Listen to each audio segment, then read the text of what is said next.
Doctors of Reddit, what are some of your anti-vax parent stories? I had a kid come in that was super sick, 3 years old, and in septic shock. He had the flu and another compounded viral infection, or maybe pertussis. Heart rate was close to 200, respiratory rate in the 50s, blood pressure in the 70s.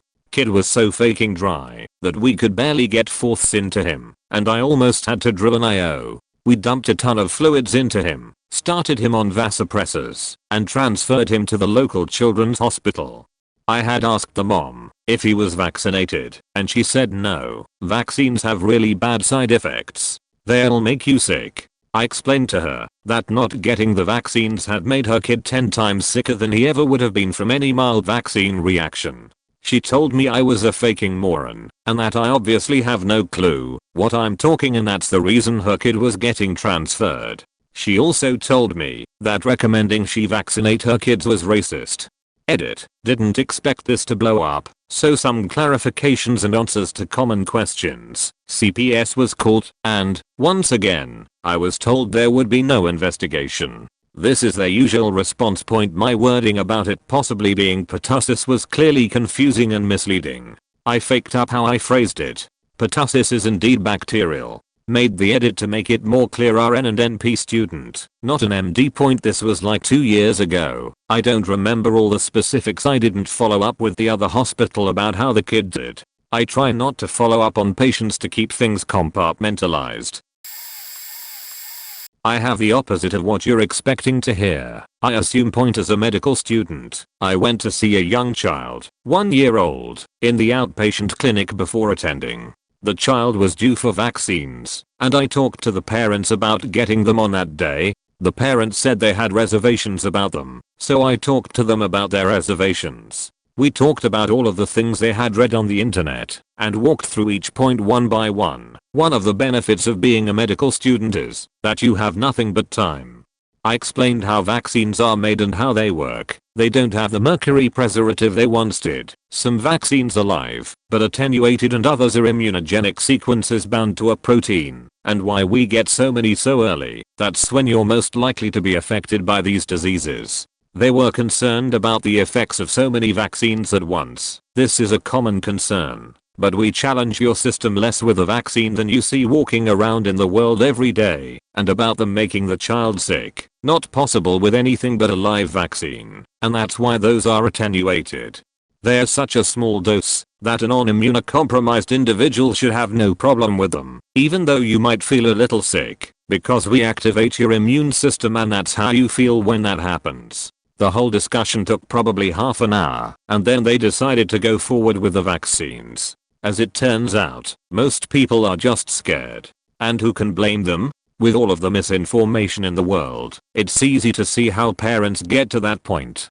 But they also are human, and when you sit and talk to them like the people that they are, intelligent and able to understand your points, they respond in a positive way. It's one of the moments in medical school that I reflect on frequently, especially when things are tough, and I feel like being impatient with people. Point at it. Thanks for popping my gold cherry, y'all. So happy to hear about everyone who has had similar experiences with doctors taking the time to listen to their concerns and explain the responses to them. I hope everyone can work to reduce cynicism about this and other important problems.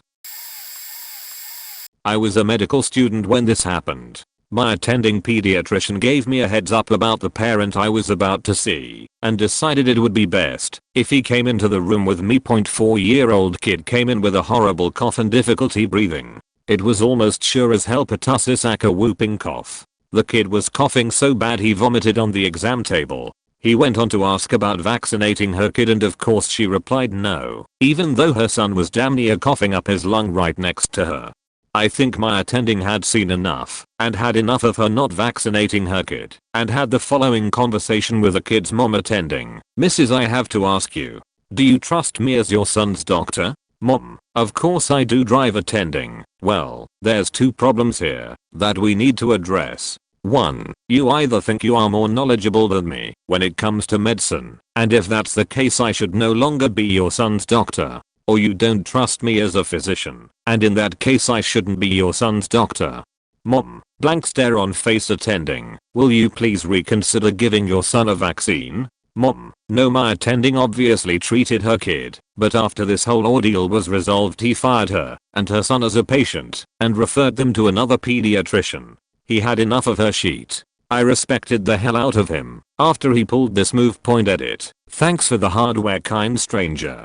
I'd like to take the opportunity to educate people on vaccines. I thought the following links might be helpful. Vaccine info for parents. Diseases that vaccines prevent, ingredients in vaccines, and why they are used. Possible side effects of vaccines. I had a mother bring her child to see me as a new patient. When I saw that he wasn't vaccinated, I asked my nurse why not, and she told me that the mother had a religious exemption. When I entered the room, I asked the mom what the religious exemption was, and she said, oh, well, when he was a baby he had a rash from the hepatitis B vaccine. I kindly told her that I couldn't care for her child because he was not only a risk to my staff, myself, but also to other patients in my office. She went off on me and ranted about how she cannot believe that every doctor's office that she calls refuses to treat her son because he isn't vaccinated. And that the only doctor in the county that will see him can't see him for almost 2 months. I kindly stopped her and said if I was one of the few that refused to treat your child, I would understand your frustration. But don't you think there's a message that not a single doctor in the entire county, save for one doctor who did some really questionable practices, think essential oils and stuff, will treat your kid? Maybe there's a valid reason behind it. Yeah, she definitely wasn't happy and left. Edit. Wow, this blew up a lot faster than expected. I'm doing my best to get to some of the comments between patients at work. Love the interaction. Thank you all. Edit 2. I'm thoroughly enjoying all these comments and interactions. RIP my inbox though. Edit 3. Wow, thank you so much for gold. It's truly appreciated. Please consider donating to a non-profit or help to sponsor an orphan for only about $1 a day. Thanks again, kind stranger. Pediatric resident here in the Our Continuity Clinic accepts everyone, including those kicked out of previous practices for anti-vaccination beliefs, which is a bit frustrating at times. Really, it's a mixed bag for how we can handle these patients. Ostracizing the parents is only going to build further barriers between provider and kid, so that doesn't help. Frankly, what has worked best in my experience is to try to understand where the families are coming from, explicitly asking what their thoughts are on vaccines to let them voice their misunderstandings. Oftentimes, this is the first time they've been allowed to talk about their questions and concerns regarding vaccines with a trained MD that doesn't just belittle them. Most frustratingly, it takes patience and time. Assessing where they are regarding change, pre-contemplation, contemplation, etc. helps determine where we are for vaccinating them today, in a month, or in a few months. One thing that I do draw the line on is to make sure that we see these kids more frequently than normal children, as they are at higher risks for illnesses because they are not vaccinated. No room for negotiation on that point. This helps twofold. First, it helps build rapport with the family, but also secondly, if they decide to take a delayed schedule, which is still not ideal, but better than no vaccines, we can eventually catch them up to speed with their vaccinations by frequent return visits. Interestingly, it's always the yoga pants Karen types that are the anti-vaxxer, or pro-measles as I've been calling them lately, rather than the less educated single moms on welfare or the recent immigrants that speak no English. Ultimately, we are the kids' docs and their advocates, and are most effective when we ally with the families, or better put, get the families to ally with us, and do have to be stern after a certain point. It's a mix of being stern, but also compromising to work with families to provide their kids as much and the best, data-supported care as possible. A jury found David, 32, and Collett, 36, guilty of failing to provide the necessaries of life to their 19-month-old son. The criminal conviction carries a maximum sentence of 5 years in prison. Court heard that Ezekiel died of meningitis in March 2012 after exhibiting symptoms for weeks at his parents' who lived on acreage in southwestern Alberta at the time, initially believed were due to croup or the flu. They treated him for 2.5 weeks with natural remedies and homemade smoothies containing hot pepper, ginger root, horseradish and onion, but avoided taking him to a hospital. Edit. To add to this, the father has been sentenced to 4 months in jail and his wife to 3 months of house arrest after being found guilty of failing to provide the necessaries of life for their 19-month-old son, who died from bacterial meningitis. The judge, any reasonable and prudent person would have taken action, he said, as Collett sobbed quietly. May 2018, the Supreme Court of Canada has ordered a new trial for an Alberta couple whose toddler died of meningitis after they opted to treat him with naturopathic potions and supplements instead of seeking prompt medical help. The top court ruled that the trial judge erred in his instructions to the jury at the close of the trial of David and Collett Stepan, who were convicted in 2016 of failing to provide the necessaries of life and the death of their son Ezekiel. Speaking for the 7-member panel, Justice Michael Moldaver said the judge in the initial trial failed to properly explain the law in a way that the jury could understand, and that merited a retrial. Edit. Just to add to the sentences part, in the article it said he showed no remorse and was still adamant he was doing the right thing. Before handing down the differing sentences for the couple, the judge pointed out that Collett did research and called a nurse about her son's illness. By contrast, he said, David simply got more nutritional supplements and, instead of calling of 911, called his father. The judge said David has deflected responsibility and demonstrated a complete lack of remorse for his actions, focusing more on how the situation affected him as opposed to his son.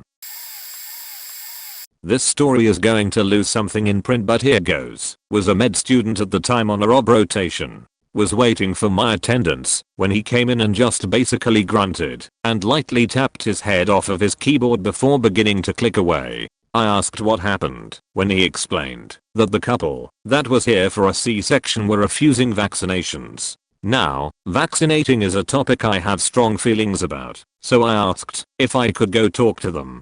He allowed it. I went in and introduced myself. Handel is not my real name, obviously, and said I had heard they did not want to vaccinate their soon to be born and wanted to talk about any questions or misinformation they may have heard. This was a mistake. Quick picture, young white couple, the father wearing a tank top, backwards hat with a tear tattoo under his eye. You get the idea.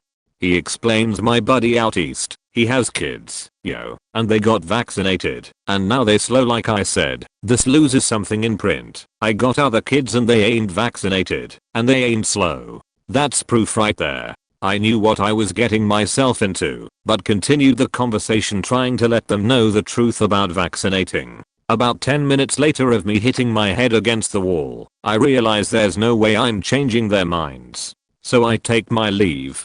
I later came back to help bring the mother in to prep her for the C-section. It was myself and one nurse when the father stopped us and said we can't take his wife anywhere without him. I explained it's a sterile environment and once we get prepped I will come out and bring him in. He still refuses and is getting upset at this point, which is when he drops the bomb. If I'm not there, that's when you gonna put the chip in her. I said pardon?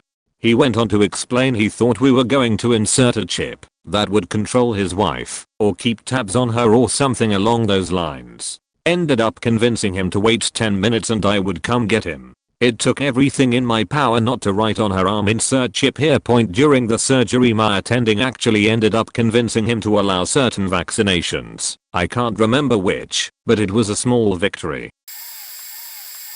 I'm not a doctor, but I work in it at a hospital. I came to fix a nurse's computer in the ER and there was a woman being led out by a pack of half a dozen police officers. She was ranting and raving about how the doctors were killing her baby and she was going to sue the hospital and track down the doctors and have her boyfriend kill them, etc. The whole 9 yards. Kid was crying in their room and was being restrained by more officers and nurses. Kid, who was like 9, calmed down after about 5 more minutes. I asked what that was about once everything calmed down, and I was told that the kid got bit by a raccoon.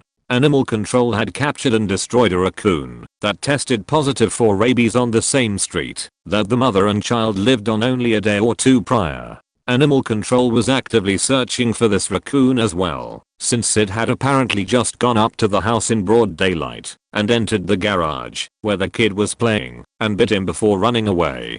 Obviously this is an extremely high likelihood of another infected animal and the kid needed the rabies vaccine. Well, the ear doctor had made two mistakes. 1. He had not initially referred to it as a rabies vaccine, but rather as a series of injections to prevent rabies from infecting the child. Most anyone would hear that and suspect vaccine, but apparently the mother had not only never heard of the rabies vaccine, but didn't initially interpret preventive injections as a vaccination either. She was told the boy would need the first injection as soon as possible, and since we had the medicine on site we could do it right away. The mother consented to the treatment and the physician made the order and went on to explain the procedure to the mother in greater detail to make sure she was properly informed, which is when he made his second mistake, which was referring to the rabies injections as the rabies vaccine. The security cameras above the nurses' stations caught the details, but the mother lost her good over this. She screamed at the doctor for so many things. She accused him of trying to deceive her, that she never would have agreed to the procedure if she knew it was a vaccine. She said he was trying to poison her child and give him autism. She accused him of being a pedophile because he wanted to stick something in her body. Finally she accused him of being racist. All three of them are black. By this point other nurses, in hospital security, and a few actual officers are all in the room. The kid is crying, terrified obviously. The mother wants to take her rabies infected kid home and away from this place of nightmares. To be honest, there are a lot of crazy people in the air, and up until this point it's all somewhat normal. That all changed when a nurse showed up with the actual rabies vaccine and needle for administration. The previously hysteric mother hit another level when she saw the needle and just straight up attacked the doctor, pounding on his head, back, and shoulders while screaming. I could hear this part all the way down the hall as I was coming to fix the computer. She wasn't even saying words anymore, just screaming. She was restrained by officers who had already called for backup and who arrived slightly before I did to escort her away. Since I work in it and not in medicine or legal, I'm not entirely sure what the procedure from that point on was. I did follow up with the nurse a few weeks later who told me that animal control had captured and destroyed 2 more infected raccoons in the area, but were not able to determine if either one was the one who bit the kid. The kid did eventually receive his vaccinations and was doing okay. I wasn't told what happened with the mother. That's my most interesting experience with anti-vax people in general. Not a doctor but a parent. When my kids were little, I was active in an online community for parents who were a little more crunchy. I chose this community because I was living in a small, very conservative and right-wing city where I got along with almost no one, and this community was welcoming to people from all backgrounds and races. They were also pretty full of drama and had some very opinionated parents. They used peer pressure and pseudoscience to convince new parents to be fairly extreme with their practices, or they would shame them. Vaxxing was one of those things, along with home birth, staying at home for one parent, breastfeeding, eating organic foods, etc. There were otherwise lovely parents who were shunned for having a hospital birth, using formula or vaccinating. I can't imagine this online community was too different from many around the country. As a new parent dealing with the stress of having a new baby, not sleeping very much, and having your entire peer group shun you for asking the wrong questions, it's really not too difficult to see why this has spread like it did. My kids are secretly vaccinated. I wasn't willing to take the risk for their sake, but I also wasn't willing to be shunned. I'm sure I'm not the only one who's secretly vaccinated, and I wonder if the number of vaccinated kids is slightly higher than reported. Despite being board certified in family medicine and credentialed in aerospace medicine, I have actually never had any severe outcomes directly in my office from parents who did not vaccinate their children. This is due to several reasons. When I was a flight surgeon, I outranked most of my patients, and thus vaccine refusal was not an option. When I became a civilian and was a resident, most of our patients were on charity care and were just happy to be seen. They rarely complained, and while it's a generalization on 2 accounts, most of our patients were Hispanic, and Hispanic patients almost never argue with a physician when it comes to recommendations. I'm Caucasian. It's always white people who have issues with vaccines. While I was still a resident, I did do pediatrics at a large teaching hospital. Watching a child get admitted ill with measles is a lesson in regret. The amount of guilt wafting off the parents of the child was palpable as the child was well past vaccination age for MMR. Parents take on a load of guilt for illnesses that they have zero control over: sickle cell, cystic fibrosis, etc. Meet a parent whose child is admitted for an illness they could have actually done something to prevent. As a physician, you don't get involved in the grief, guilt, or coping process, but I'd be lying to you if we didn't talk among ourselves before grand rounds on that rotation point. What is far more frequent are parents who aren't anti-vax, but I see this a lot in the outpatient setting. I'm not against vaccines, but I think it's better to space them out this way or skip just this one. This we see all the time. You try and work with this sort of patient because you want their child to get some kind of vaccination schedule and you don't want to push back too hard to alienate and drive the family away, but you can't help but inevitably snicker. I'm board certified in family medicine and I follow what the CDC recommends regarding vaccination. There is zero medical indication to delay or change the schedule in any fashion. I didn't design the vaccination schedule. I follow it. I trust it because doctors and scientists far smarter than me said this is the best way to do things. Then a parent comes in with zero medical knowledge and thinks it should be another way. The hubris.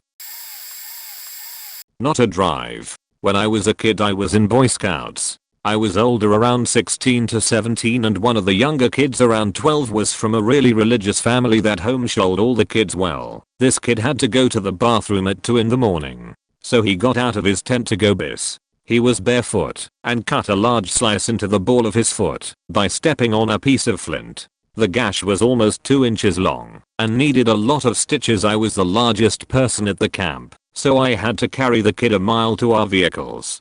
The adults and I then drove him to the medical lodge where they would take care of him. This camp had several thousand boys in it during the summer, so they always had a doctor on staff. Well, the doctor cleaned the wound and gave the boy the stitches and then talked to him about the importance of wearing shoes outside. The kid had always gone around barefoot at home, so it was just second nature for him. It's one thing to walk around your manicured yard barefoot, but to walk around a rocky campground at night with copperheads and rattlesnakes is something that should never be done. We were almost done with the doctor when he said he needed to give the boy a tetanus shot. He looked at the boy's medical chart that was loaded on his computer. We had to get physicals to come to the camp. All these were scanned and loaded into a computer so that any boy could go to either of the 2 medical areas and they would be able to look up the info. The drive said he could not give the boy a tetanus shot because the boy never had the initial shot or series. In fact, the kid had never received any shots or vaccines. The doctor was honestly confused as to how the boy had been allowed to come to camp that year. The dad was with us and was basically bragging about how none of his 8 kids were vaccinated. The doctor ripped him a new one and told him how agonizing and painful lockjaw was, so the doctor didn't have the shot that was needed because everyone was supposed to have already had that prior to coming to camp. We had to drive 40 minutes to the nearest hospital at 3 o'clock in the morning. We didn't get back until after 5 o'clock. After that fiasco, our troop told the family that they needed to vaccinate all the kids or they would never be allowed to participate in the troop. We would often do family events where young siblings would also come and participate. Things like BBQs, fundraisers, day camps, etc. The troop didn't want any of these young children to be exposed to something by any of these kids. It turns out the anti-vax mom had been put in charge of collecting and turning in the health forms to the camp staff. She obviously just pushed her children through without making sure they had the shot record section filled out. The camp staff somehow just missed it. So she was quickly removed from that role and it was given to 2 other adult leaders. The camp also set an earlier deadline to submit medical forms and physicals to give them more time to review everything. The family did vaccinate their kids because they were homeschooled and lived outside the city. This was one of the few programs that their kids could do with other children that were in a conservative-minded organization. It's very difficult to rationally change the mind of an anti-vaxxer. Bizarrely, when people are confronted with facts that counter a strongly held view, these conflicting facts actually reinforce their existing viewpoint. But most anti-vaxxers are not entirely unreachable, especially when engaged with empathy by someone who has a personal connection. It's important to acknowledge that while misguided, anti-vaxxers really do want the best for their kids. Make clear that you understand and respect their concerns, and that you also want to help them do what is best for their kids. A good place to start is by asking questions and listening. Why do they believe vaccines are bad? Why did they come to this conclusion? What would it take to change their mind? If they give a real answer to this question, you now have a path to changing their mind. If they say nothing will change their mind, point out that a belief that cannot be changed by evidence isn't based on evidence. Another approach that has seen some success in changing the mind of anti-vaxxers is focusing on the dangers of vaccine-preventable diseases. It's a lot easier to convince an anti-vaxxer that something is dangerous than that something is safe. Share pictures and descriptions of the disease as well as real anecdotes from parents whose children suffered from the diseases. It's a lot easier to overcome the fear of vaccine side effects when it is offset by a justifiably greater fear of vaccine preventable diseases. Further reading on this topic. Not my story, but actually one of my former co-workers in med school. There was a student who was notoriously stupid. Let's call him Kevin to keep with the grand tradition of Reddit. Kevin thought that bats were birds and that lizards were mammals. How he passed comparative anatomy is anyone's guess. Kevin bought into many fads. This made him an easy target for Jenny McCarthy. Kevin didn't know anything about basic genetics like aneuploidy or even meiosis. This isn't even college level biology. I remember learning about both these things in middle school. Kevin was going to get married and was convinced that the foreign DNA would make his kid transgender. Yes, he would take his anti-vax wife who sat on Facebook groups as science over a room of med school students who knew how genetics worked way better than him, I may add. To Kevin, autism was something that could be transmitted like HIV/AIDS and would take caution against people in the room with autism by avoiding all contact, even wearing a face mask. Kevin eventually showed up at the hospital trying to dictate how to treat his child. He failed med school, obviously, and was now working as an English teacher. You would think I made this up, but I actually was with this doctor and Kevin when he tried to dictate how to treat his child. It consisted of lots of essential oils. I'm not a doctor, but I'm surrounded by doctors. Wife is a dentist, sister is a plastic surgeon, and brother-in-law is an internal medicine physician, and hence got first-hand account of vaccine-related discussions in the family. Ours is a fairly upper middle class family in South India, and we are what one could think of as a fairly educated bunch of people anywhere in the world. The internal med guy in our family had this question aimed at him in a family get-together or two about the authenticity of the anti-vax propaganda. Thankfully, they have much less takers in India compared to how it is in the US. He simply dismissed it as hoax, and with the kind of respect doctors have down here, it never warranted any more elaborated explanation. However, the shocker to all of us was this particular cousin of ours who lives in Richmond metro area and is a highly accomplished individual, a director in a mid-size healthcare insurance company. Insisted on her niece and nephew not getting vaccines, and from what we heard from her brother, she echoed all the age-old anti-vax theories. Apparently she wasn't educated enough when she vaccinated her kids, and she wants to have her newly found knowledge and wisdom to at least benefit her siblings' kids. That is, when we realized that anti-vax isn't just some Bible Belt phenomenon driven by poverty and lack of education.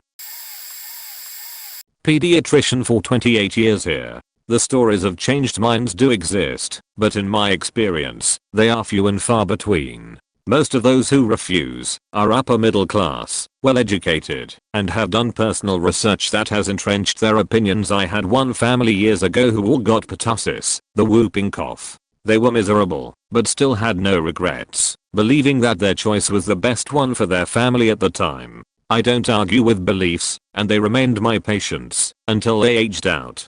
All refusers bring personal experience and knowledge and expect me to be moved by their anecdotes. I in turn share with them my personal experience and knowledge, recalling having to pull pus from spinal taps done on extremely irritable babies with super high fevers. A normal spinal fluid should instead flow clear. The culture would usually grow Haemophilus type B. That was my last year in residency, pretty close to the year the Hib vaccine came out. I haven't seen a case of invasive Haemophilus disease since.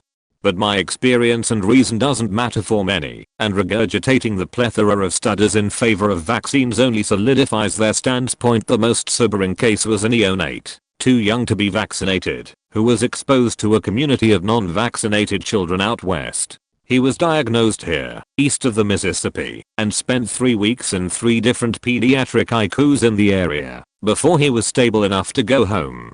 And the conventional wisdom that says chickenpox is no big deal. In residency I watched a teenager come into our Lebanon, Memphis GN, with chickenpox and die days later with overwhelming sepsis over time. I've distilled my response to those who wish to argue too. In the end, your position holds, that the experts at the ASIP, the AAP, and, well, me, we all willingly place children in harm's way. I'm sorry you feel that way. Our practice currently asks families who choose not to vaccinate to please find a pediatrician who they can trust completely. Point. If they choose not to vaccinate, that's not us.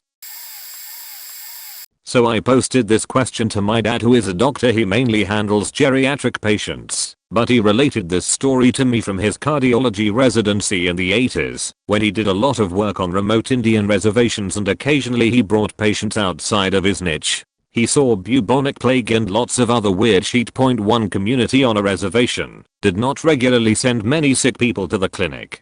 There was a distrust in modern medicine, with many in the community believing that the doctors were there to get them sick and study them, or do some weird Mengele type shit. He was surprised when a woman brought a young son who had some asymmetric facial swelling and a high fever. The kid was in great pain. He thought it was maybe something thyroid related or potentially lymphoma, but the senior doctor who was with him immediately identified it as mumps. They treated the kid with some stronger NSAIDs and pain relief, and explained to the mom what it was and how it could be avoided. Kid wound up with some significant hearing loss. On their next trip back there, nearly everyone in the community lined up to get the vaccine. They had seen the child's misery and didn't want to go through it themselves. Dad says that the only people who are against the MMR vaccine are people who haven't seen acute cases of mumps, measles, whooping cough, German measles, etc. Paramedic here. We get called out to a house for a child presenting with a rash, fever, and lethargy. My partner and I hop in the rig, and I'm radioing ahead that we have a child with possible measles on the way in to have an isolation room ready. The isolation rooms are used for people who are either very contagious or very immunocompromised. We get to the house and we are greeted by a frantic mother screaming that her baby won't wake up. Now, I'm thinking that the kid is an infant, because they are too young to get the shot. I run into the house with my newborn gear. The kid is 6 faking years old. I yell out to my partner to bring the other pet's kid to me, and the whole time I'm talking to the kid, trying to wake her up, and, once she wakes up, trying to keep her awake. On the other side of the room, my partner is asking about her medical history, and asks about her vaccination status. Oh, we don't vaccinate. I'm talking to the kid. I can't let my rage show in my face. Okay sweetie, I'm gonna pick you up and lay you down in my stretcher, okay? Can you tell me about your favorite show? While she's talking about Steven Universe, I hear my partner ask when she was last in school. Today. She seemed fine this morning. The school had to shut down for a week while everything was disinfected. Not a doctor, just a former resident aide of an assisted living facility. We had an elderly couple that lived with us for a few years. The wife needed more care than the husband. The wife was extremely anti-vax. She would rant and rave anytime someone ended up sick, blaming on the vaccines. One winter that was a really bad strain of flu going around. Elderly people are extremely vulnerable to viruses. As normal, we tried to get everyone vaccinated as we can. We posted notices on the door to warn the visitors of the risk they were taking. The couple had a grandchild who had just given birth, and they went up to see their grandchild. They wouldn't let the grandmother in because she was not vaccinated at all. Her husband was, which shocked the wife. It seems he had been getting his yearly flu shot when out doing errands. So he visited the grandbaby, but refused to come within a few feet of her just in case. They got back, and the argument that broke out between them was quite shocking. Mind you, this was 5 or so years ago. Wife W, husband HW, how dare you get vaccinated? You don't know what they are putting in your body. You have said your piece and be done with it. I had to listen to you spew such false facts. Why do you think no one listens to you anymore? W, they listen to me. I'm right. You're wrong. You're going to die soon. I just know it. All because of those harmful chemicals you have put in your body. H, I'm in better health than you. I have learned to stop listening to you about this years ago. WN. H, when you nearly killed our son by not getting vaccinated for whooping cough. Your mother wasn't in need of help. I had to take our son to the hospital to keep him alive. He was in the ICU for 2 weeks. Not that you knew. That is all I heard. The fighting stopped later that day. The wife was so betrayed by him, she moved to our other facility. It turns out he, a former surgeon, was vaccinating their kids when they had to stop by work for updates on patients. Apparently the wife has been living under the illusion that her family was unvaccinated. It seems the reason she never knew is she hardly spent time with him or the kids. They haven't slept in the same bedroom for decades.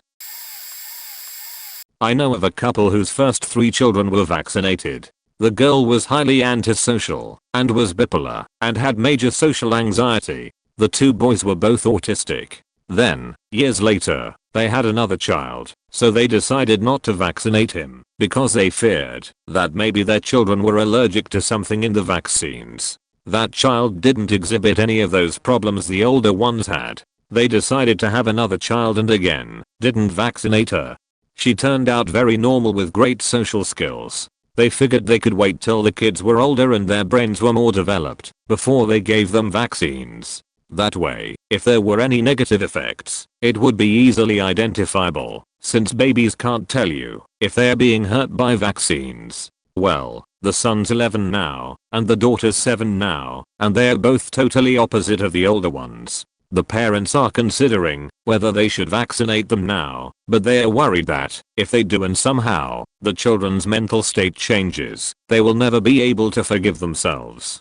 The other dilemma is, do they vaccinate the son first to see if there's any ill effects before vaccinating the daughter? If they did that and it affected their son negatively, does that mean they didn't love him as much as the daughter? That's why they picked him to experiment on. The guilt is preventing them from going through with vaccines. So, what do you say to these parents to convince them to vaccinate their children? And if they did, and somehow something negative happens, they'll blame you for pushing them.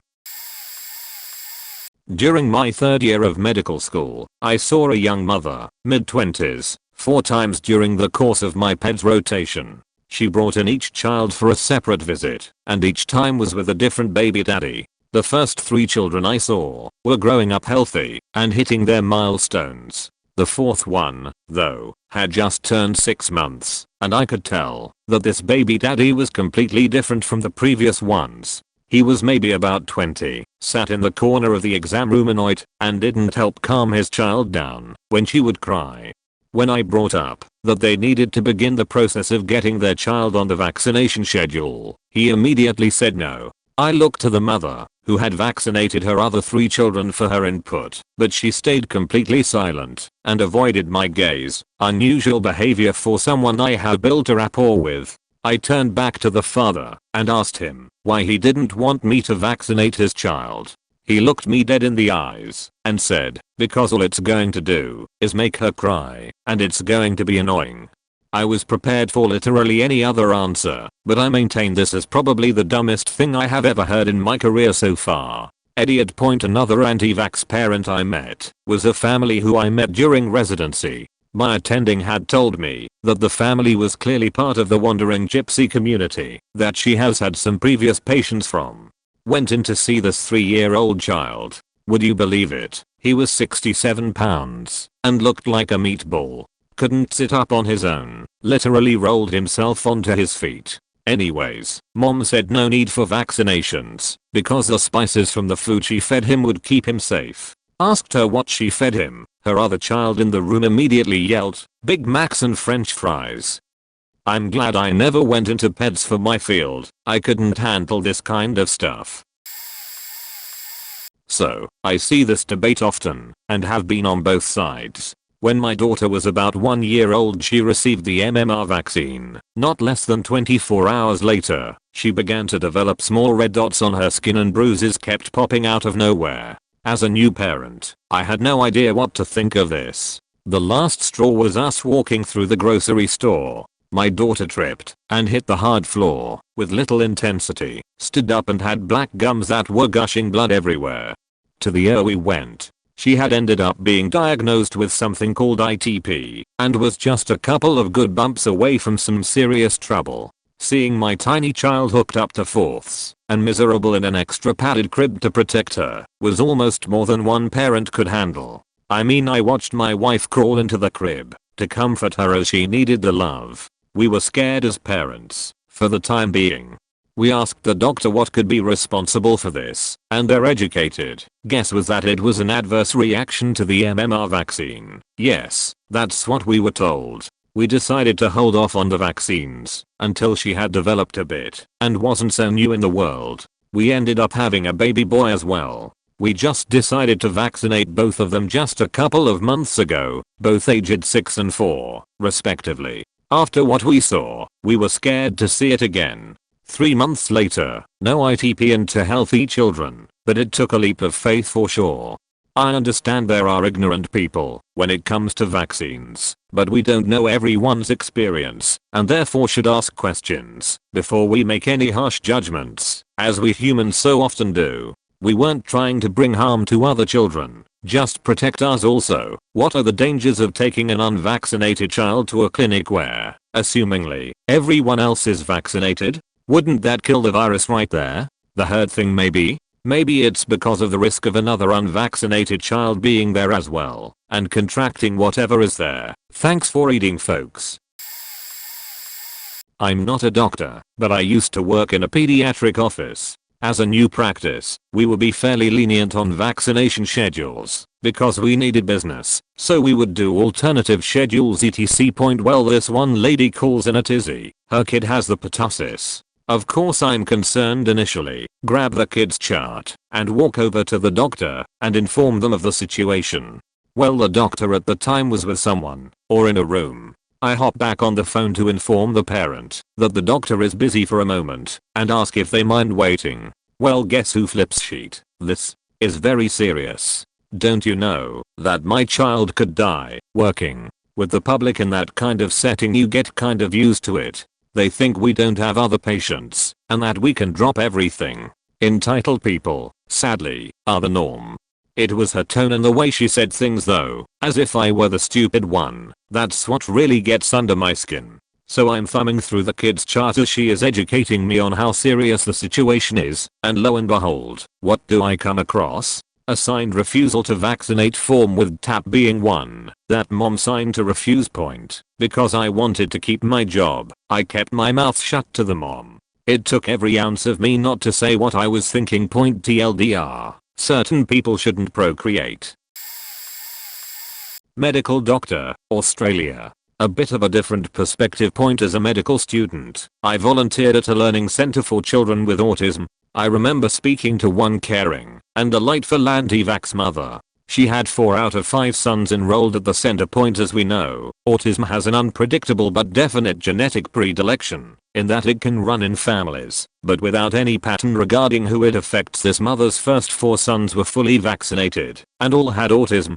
The 5th son was not vaccinated and had no developmental delay. I'm a staunch proponent of routine vaccinations and consider it a responsibility to dispel unscientific information. But how could I convince this mother that all the written evidence was accurate when her 100% rate anecdotal experience spoke the contrary? I used to paint anti-vaxxers with the same brush, misinformed and negligent. This encounter fostered in me more empathy and kindness towards some anti-vax parents.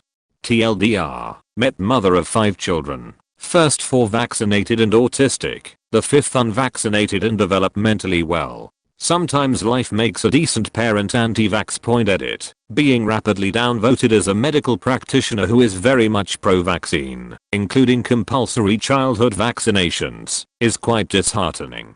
This thread is littered with vitriol and scorn toward people who we ought to be assisting and educating. People don't change their views by being insulted. I'm not a doctor, but thanks to my genetic autoimmune disorder, I'm in the hospital a lot. I had to be held in a separate room to wait because an anti-vaxxer with the flu was in the waiting room. I had to faking wait in the sign-in room and be led through back halls to a real room. I'm fully vaccinated, but thanks to genetics your choice can kill me. Later I'm walking to the closet bathroom. Security comes running past and I'm escorted back to my room. All the at-risk patients are, because she is throwing an absolute fit over the doctors wanting to give her an fourth with medicine in it. She's forcing her way down the halls, throwing up everywhere, saying she's leaving. As I'm getting ready to leave, the doc comes in to give me a mask, take the IV out, all that discharge stuff. Same crazy lady comes in on a stretcher by ambulance. Her and her daughter are screaming at each other. Turns out the hospital let the mom check out. Her daughter had to be in her 30s and is still in her work clothes. Scrubs. The daughter is yelling about how her mom is dumb cause she is practically killing herself. And the mom still wants home because she doesn't want autism. The mom had grey hair. If she doesn't have it now, she's not gonna get it. I had to listen to that mess on my way out. Lol. Almost made my 5-hour visit entertaining. Sorry for the grammar. I actually am autistic. It makes communication difficult at times. I don't mind though.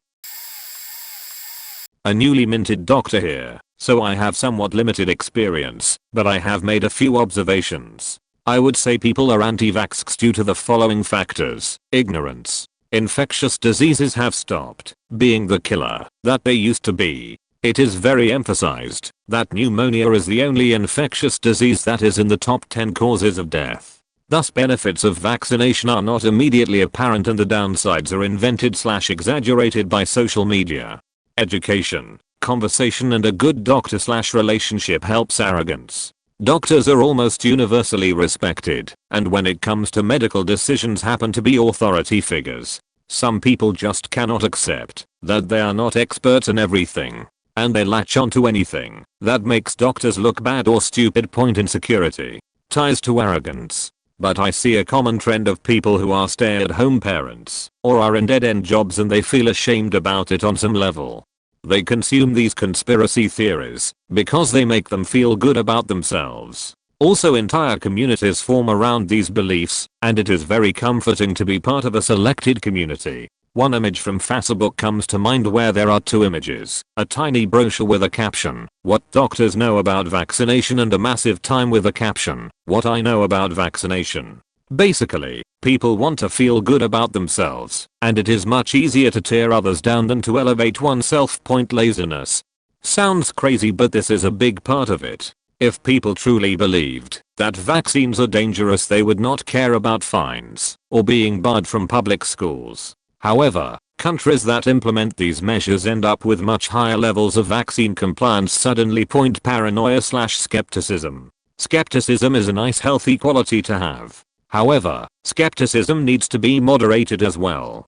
Corporations are soulless machines designed to make money. Corporations do influence legislators and physicians. There is room for suspicion here. However, vaccines make very little money. There is a lot more money in treatment than prevention. A paranoid part of me would not be surprised if it turns out that anti-vax is pushed by corporation stubbornness, also tied to insecurity and arrogance. Once people make a decision, they are invested in it. I guarantee that there are parents out there who lost their children because they did not vaccinate, and they doubled down instead of changing their minds. After all, if they admit that they were wrong to not vaccinate, then they are bad parents for exposing their child to needless danger. Overall, intelligence plays almost no role here. I have seen anti-vax parents from every stratum of society, from every generation, from every gender, and from every political affiliation. As for the trauma angle, anti-vax people have no issues getting shots or treatments when they get sick. Their mistrust in doctors seems to last only until their child is seriously sick or they themselves are mildly in pain. Notice the hypocrisy. My boyfriend's parents were hippy-dippy weirdos. They didn't vaccinate any of their children and only ever took them to the family doctor, who was actually just a stoner biologist that lived with them in their caravan family point having not been vaccinated against anything. The children were left to their own devices, while the adults got high and or went exploring. 3 of his siblings died from tetanus, while 2 others died when the camp got whooping cough. He also had many younger siblings that would simply wander off and never come back. Eventually, most of the children got mumps and 2 of them developed meningitis, including my boyfriend. The other children got over the mumps, but the ones with meningitis were eventually sent to the hospital. My boyfriend made it by the skin of his teeth, but the other child passed away.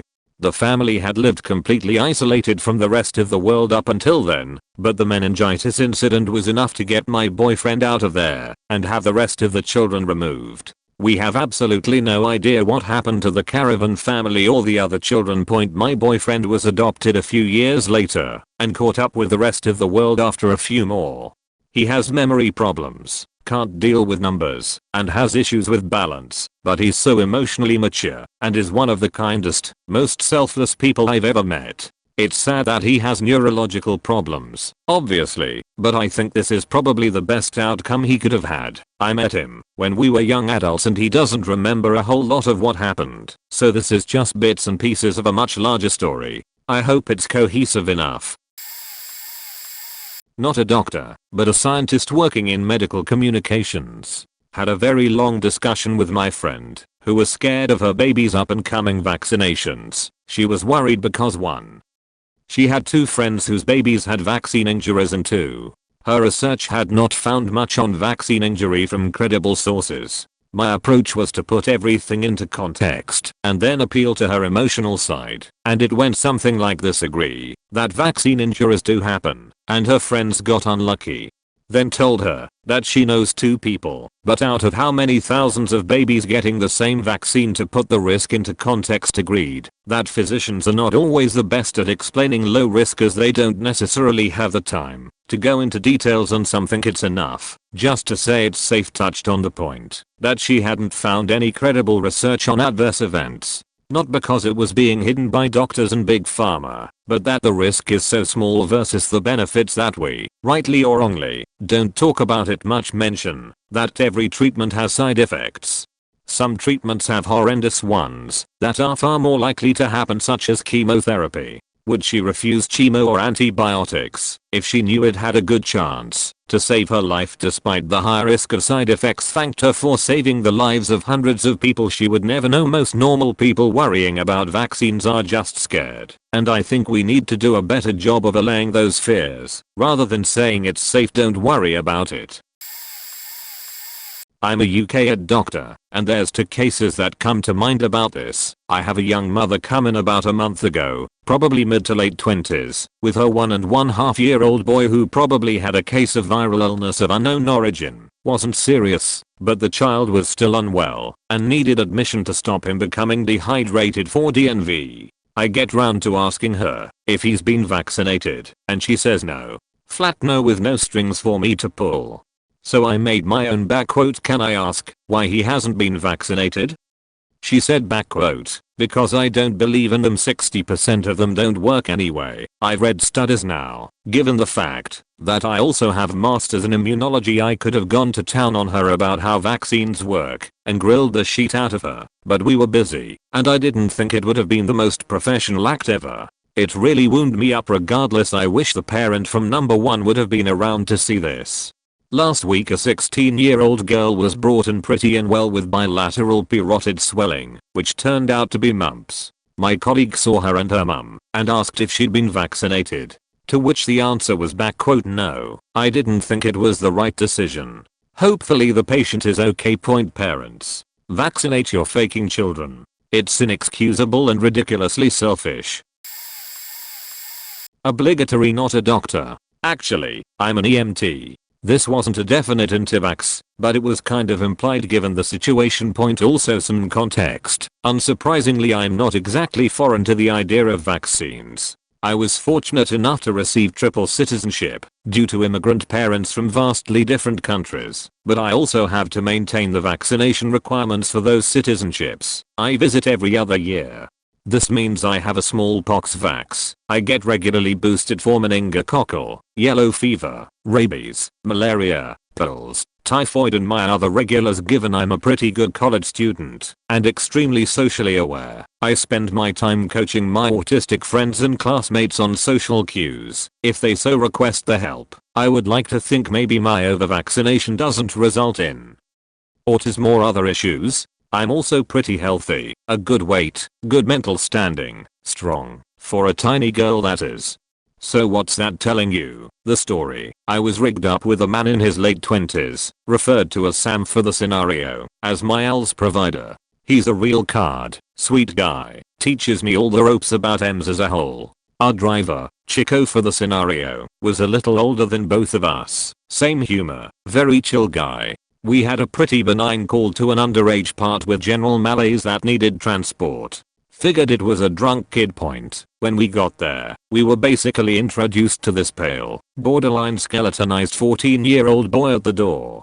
Suddenly the door shuts again and there's yelling. Sam and Chico kind of stand guard. I'm behind them. We radio for police backup, but begin to approach the house anyway. Point after a little coaxing, some screaming from inside, we gain entry by this old woman, namely the grandmother, who just shuffles back into her chair afterwards. She seems in no condition to be of help, and I don't blame her. We step in to find this psycho woman beating the boy hard enough to bruise with a belt in the mom's bedroom.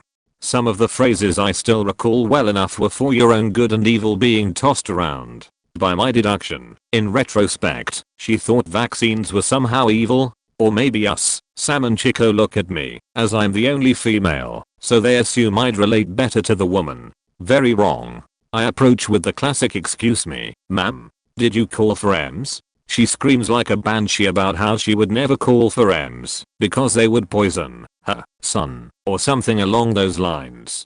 I don't really know until today what her deal was. Probably paranoid schizo? The more I consider it, the more it makes sense. Point anyway, we back out, unable to reach the kid who is basically pleading for help. Now this mom is screaming at the grandmother for opening the door. The grandmother looks bleak. That's around the time of ours almost flew our way. The police eventually arrived, apprehending the mom on both violence against emergency personnel, IDKY but okay, and domestic violence.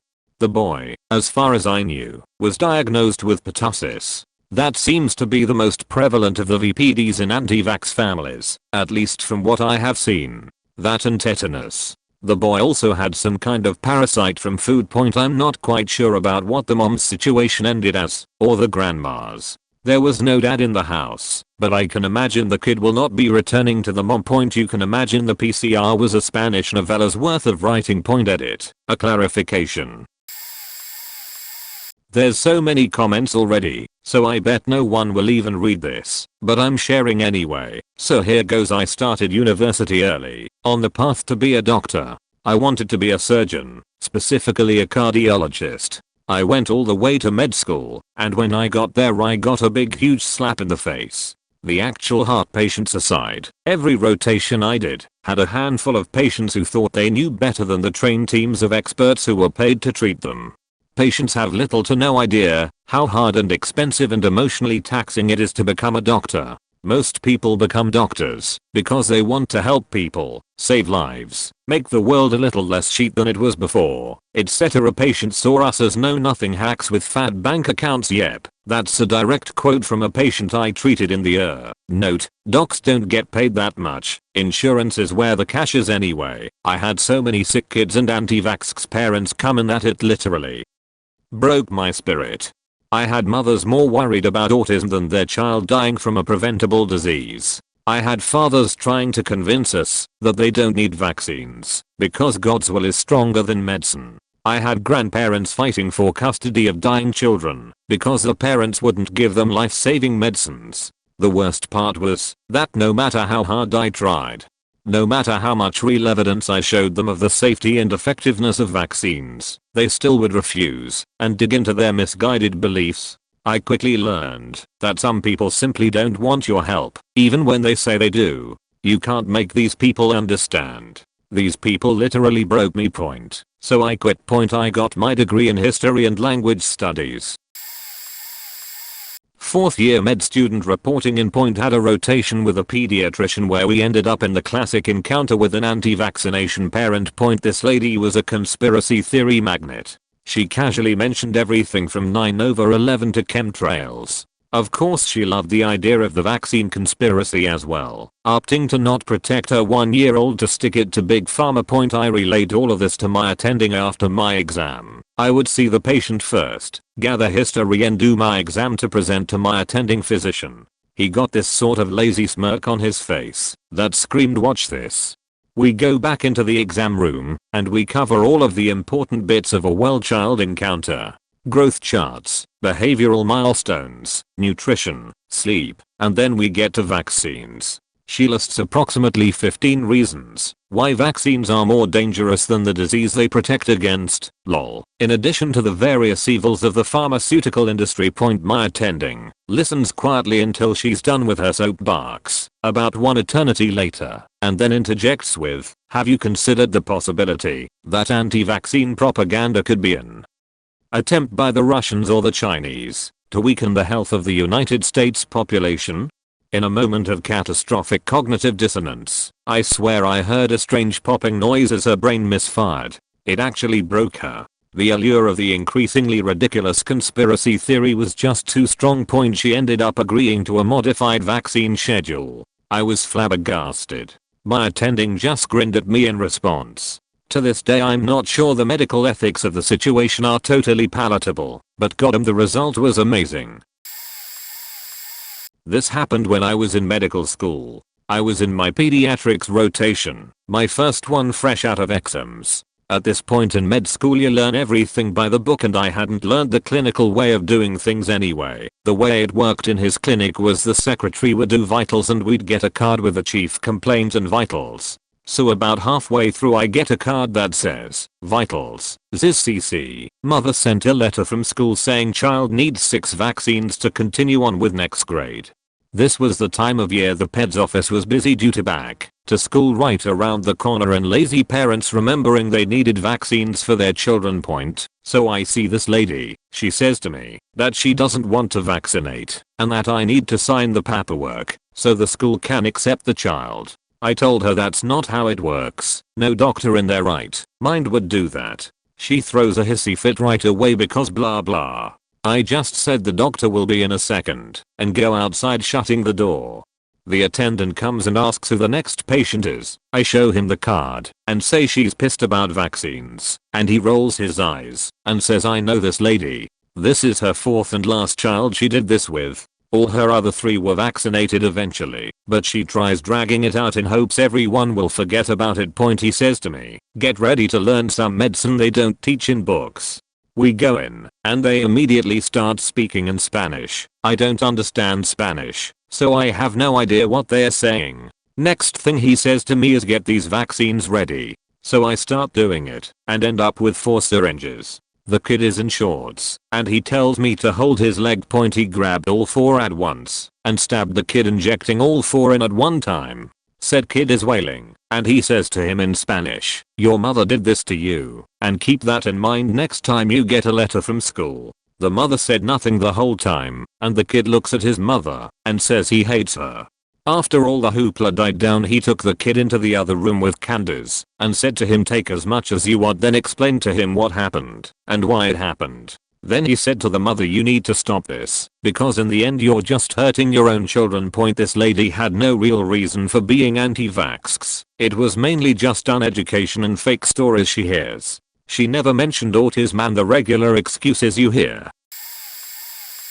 I'm a resident in the PNW, so I see anti-vax parents reasonably frequently, but this case really irked me. Point, saw a 2-year-old child in the air with a chief complaint of a fever. This child looked somewhat unwell, but after an initial workup, it appeared that he likely only had a viral cold, possibly an asthma-like exacerbation. We started treating as such, but we are always on the lookout for more serious infections caused by things like measles or bacteria. Anyways, I ended up asking the child's mother about his vaccination status, and her whole demeanor changed. She was immediately standoffish, bordering on haughty. "That's none of your business." I started trying to explain why it was relev. I'm not going to talk about vaccines today. I've explained myself enough to you people. I decided to let that go for the time being and continued on asking other relevant questions. Upon asking about her pregnancy and home environment, it became clear that she not only smokes cigarettes like a faking chimney around her child, but she smoked 2 packs per day while she was pregnant. This woman had the nerve to berate the healthcare professionals trying to help her child for asking medically relevant questions while hotboxing her son's bedroom on a daily basis. I was too annoyed not to let it go by the end, so I politely mentioned that the most important thing that she could do for her son's health was get him vaccinated, and that the second most important thing was to help him quit smoking. She left the air promptly. Hey, had this yesterday. A relative of mine won't vac her kid, I think, and she has been posting about how dangerous aluminum is. A girl told her to get a grip, to which she retorted, I know my facts, I will not have you spreading lies. So I stepped in. I hate to comment on Facebook, especially about opinions, but I will say this. I was actually reading about this today, and this video is completely wrong. The amount of exposure to aluminum in vaccines, which are aluminum salts, not elemental aluminum, is insignificant compared to the dosage required to cause neurological damage. To give some facts, on the LD50 table, which is the lethal dose table, to kill someone or do massive damage with aluminum with is 500 g for an average 180 pounds human. The FDA that regulates vaccines have tenths of milligrams in them. For scale, 500 grams is about 1 million times larger than a tenth of a milligram.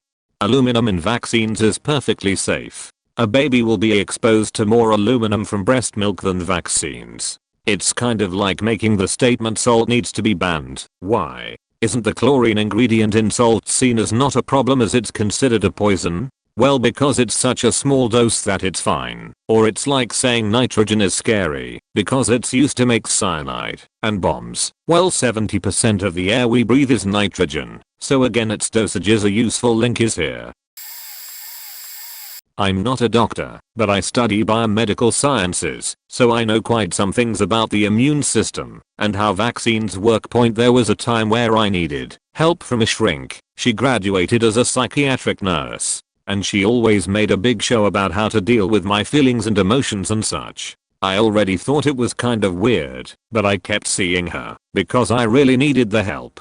Strange thing was, she was sick often, and that would result in my appointments often being delayed 4 weeks. One session was only about her political views and of course, vaccines. Like, out of nowhere she told me she doesn't vaccinate because it's toxic, it's ineffective and it causes cancer/autism. I was staring at her with my mouth open. She gave me this website about anti-vax.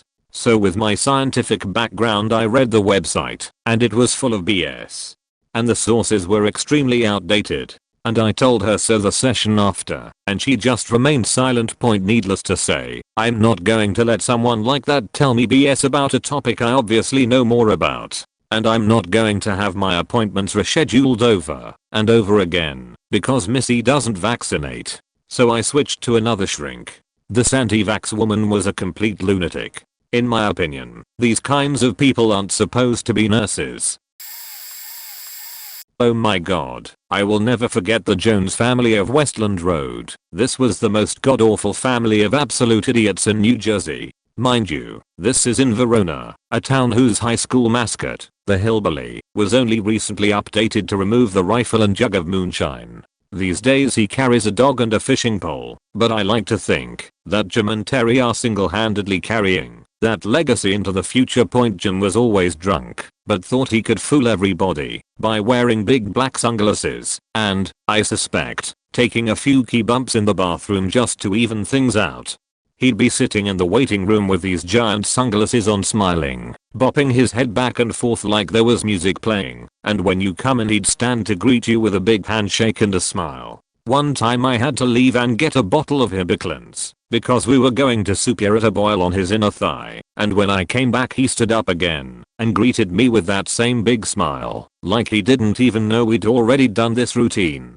Well, his wife, Terry, she was a soberer one, but she was just as bad.